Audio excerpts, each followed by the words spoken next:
네, 안녕하세요. 건설 다방을 찾아주신 여러분. 저희가 건설 여행 1탄에 이어서 2탄으로 이렇게 인사를 드리게 됐습니다. 저희가 목포의 역사를 대표하는 시설물을 찾아서 이야기를 나눠볼 예정인데요. 저는 사실 목포 하면 가장 먼저 여기가 떠올랐거든요. 아, 진짜요? 예. 여기가 어떤 곳인지 혹시 아세요? 아, 여기 다들 많이 아실 거예요. 귀신들만 묵어갈 수 있다는 그곳. TVN의 호텔 델루나에서 나왔던 호텔이잖아요. 이 건물이 1900년대에 지어졌어요. 그래서 일본 영사관으로 활용이 되다가 이제 목포시청 그리고 도서관 그 다음에 지금 이제 근대 역사관이 된 거예요. 저희 그러면 한번 올라가 볼까요? 궁금해요. 올라가시죠. 가보시죠. 네. 네, 올라가시죠. 네.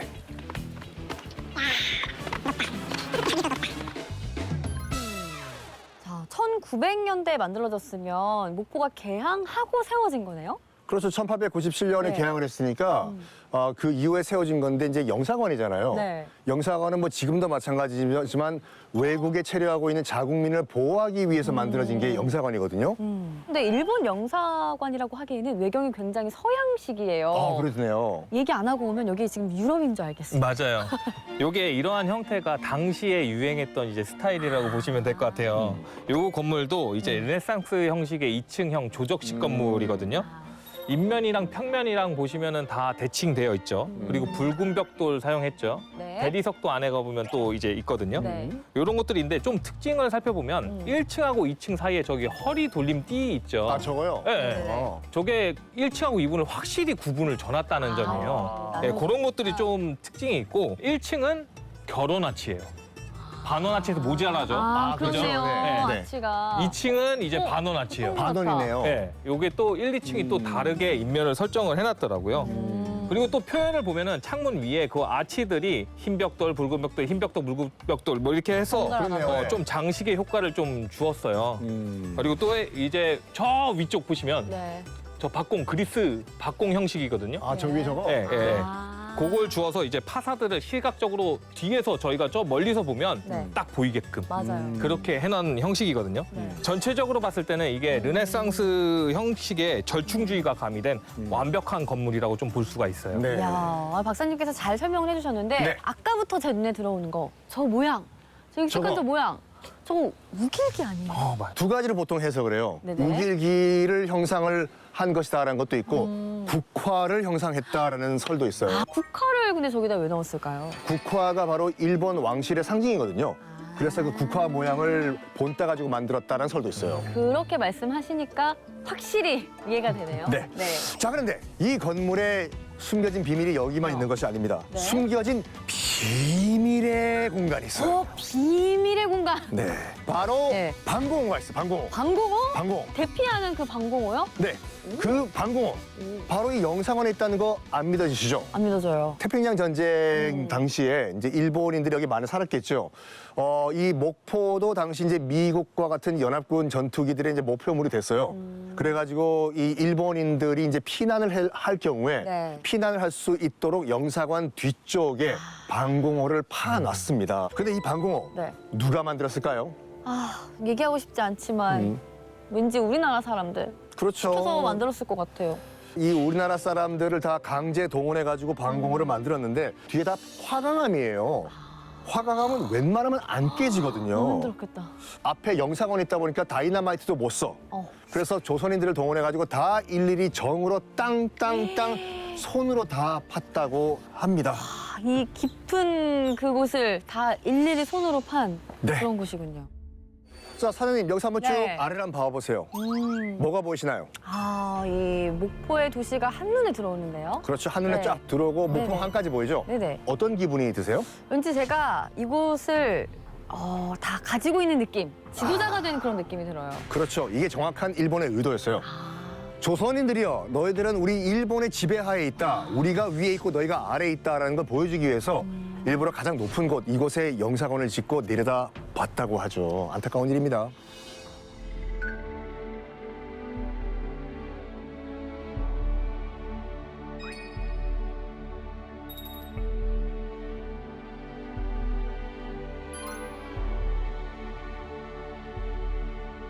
특산물 분포도 네.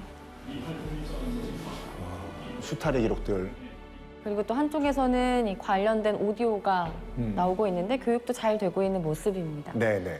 자, 그런데 이렇게 계속 저희가 둘러보니까 정말 이 나무 바닥에서부터 천장까지 보존이 참 잘 돼 있는 것 같아요. 그렇죠. 이게 참 보존 잘 돼 있죠. 네. 이게 목포의 매력이라고 할 수 있어요. 네. 계속해서 생각을 하게 되거든요.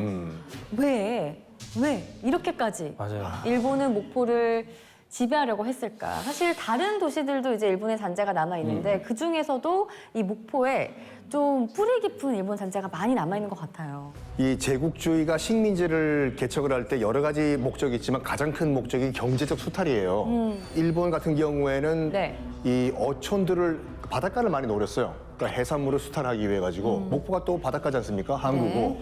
그리고 여기가 또 영산강을 따라 가지고 우리의 정말 그 젖줄이라고 할 수 있는 호남 평야가 있어요. 그래서 이제 여기서 목포가 해산물도 얻고 또 쌀까지 얻을 수 있는 전략적 요충지였잖아요. 네. 이제 일흑 삼백이라는 말이 있어요. 이제 일본으로 공출했던 그 곡물들을 말하는데 일흑이라 함은 김이에요. 김. 그리고 삼백이라 함은 네. 면화, 소금, 쌀 이런 것들을 다 공출했다고 하네요. 그러니까 얼마나 수탈을 해갔으면 일흑삼백이라는 말까지 나왔었겠어요. 네, 걱정하지 마십시오. 저희가 당한 것만 아니에요. 그래요? 저항도 했겠죠. 목포에는 일본의 이런 그 수탈의 흔적도 있지만 이 목포인들이 저항을 한 저항의 흔적도 남아 있습니다. 대항하기 위해서 네. 우리나라 사람들이 직접 지은 시설물도 있어요. 시설물 당장 보고 싶네요. 네, 빨리 보고 싶으시죠? 싶은데 같이 가보실까요? 가시죠. 이쪽. 네. 자, 여기는 어디예요? 자, 여기가 바로 목포에 유일하게 남아있는 근대 은행인 구호남은행 목포 지점 건물인데 일제강점기 때 만들어진 건물입니다. 와. 이 건물도 좀 건축적 특징이 좀 보이시죠? 곳곳에 지금. 보입니다. 네, 이제 적벽돌 2층 구조거든요. 아, 이렇게요, 네. 네. 여기는 좀 특이한 점이 창이 1층에는 4개예요. 근데 2층에는 5개거든요. 하나, 둘, 셋, 넷, 다섯. 근데 좀 벽면이 되게 특이하게 돼 있어요. 2단 접이식으로 돼서 네. 좀 입체적인 특징을 좀 가지고 있는 게 건축적 특징이에요. 또 두 번째는 지금 1층과 2층 사이에 저 장방형 네모 보이시죠? 저 구멍 뚫린데요? 네네네. 아. 저 장식 안에 환기구를 뚫어놨어요. 그렇네요. 저런 것들이 좀 독특한 이 양식이라고 볼 수 있어요. 이 건물은 이제 근대 절충주의 양식을 그대로 가지고 있는 이 지역의 유일한 금융기관이에요. 오. 네. 일제강점기 시대의 은행이면 수탈을 위한 거 아닐까요?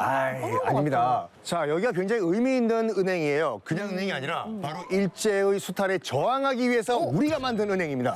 그게 가능했습니까? 왜냐면 그때는 또 은행을 일본인들이 운영했을 거 아니에요. 뭐 이렇게 저항을 하려고 했으면 뭐 파업이라도 했을까요?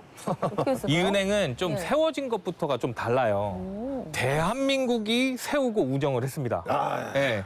동양척식 주식회사 기억하시죠? 네. 동척회사. 근데 이 동양척식 주식회사는 주인이 있던 땅을 뺐습니다. 그 다음에 다시 빌려줘요. 그 다음에 소장료를 50%를 제가 갖게 돼요.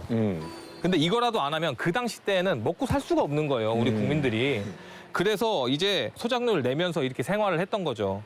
근데 하지만 목포은행은 아닙니다. 100% 우리 그 순수 민족 자본으로 열어서 이제 저금리로 빌려줍니다. 근데 네. 은행을 하려면 돈이 많았어야 될 텐데 그렇죠. 일제시대 그 자본을 다 어디서 끌어왔을까요? 일제가 많이 수탈을 했음에도 불구하고 이 호남 평야 얼마나 넓습니까? 그러니까 여기 호남 평야를 기반으로 한 우리 민족 자본들도 많았어요. 또 광주와 목포에 또 부자들도 많았잖아요.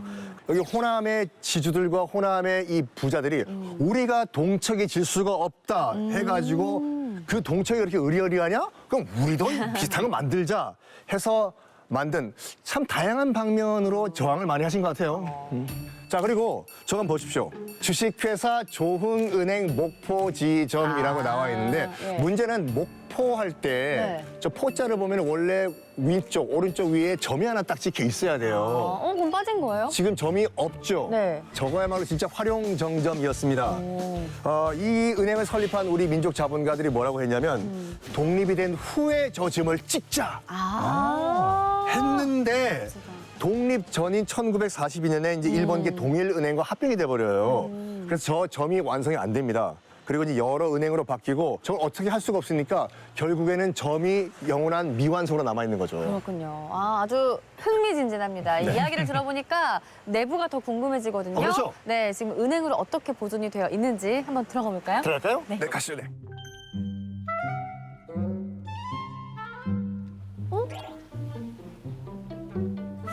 상상했던 분위기랑 다른데요? 네. 은행이 아니네요. 여기 은행이었다 그래가지고 좀 딱딱할 줄 알았는데. 오, 대중가요 포스터. 대중가요. 가방이다, 가방. 주크박스. 주크박스. 영화에서 많이 봤었는데. 그렇죠. 목포항에서. 목포항에서. 와, 남진 선생님 노래. 우와. 네, 옛날에 은행이었다고 해가지고 좀 딱딱한 분위기일 줄 알았는데 예상한 것과 달랐어요. 맞습니다. 그러니까 여기는 더 이상 이제 은행이 아니라 2022년부터는 이제 목포 대중음악의 전당으로 이제 개관을 새로 했어요. 목포가 어떻게 보면 이제 저항의 공간이기도 하지만 또 문화 예술의 또 공간이기도 해요. 역설적으로 이제 일본과 교류가 활발하다 보니까 조금 앞서 나갔던 이제 일본 문화, 그러니까 서양 문화가 이제 일본을 찍고 이제 목포에 들어온 경향도 많거든요. 그래서 목포 극장, 평화관 등 이제 대형 극장들이 생겨났고 1930년대 우리나라 대중문화, 대중음악을 이 목포가 이끌었다라고 말해도 되는 거죠. 자, 그 중심에 바로 누가 있냐? 이난영 선생님이 계십니다. 아, 이난영 선생님, 그 목포에 눈물 부르신 분 많으시죠? 누나 그거 어떻게 아세요? 이난영 선생님께서는요, 조선 악극단 소속 여가수들로 구성된 저고리 시스터즈로 처음 활동을 했다고 하는데, 일단은 알려진 거에 따르면은 우리나라 최초의 네. 걸그룹이었어요. 아, 저고리 시스터즈. 걸그룹. 되게 좋아하시네요. 너무 좋은데요? 그러니까. 야, 이렇게 노래 들으니까 분위기도 너무 좋은데 좀 쉬었다가 가는 거 어때요? 그러면 우리 네. 다음 이야기는 2부에 사는 건 어떨까요? 좋습니다. 네. 잠깐만 기다려주세요.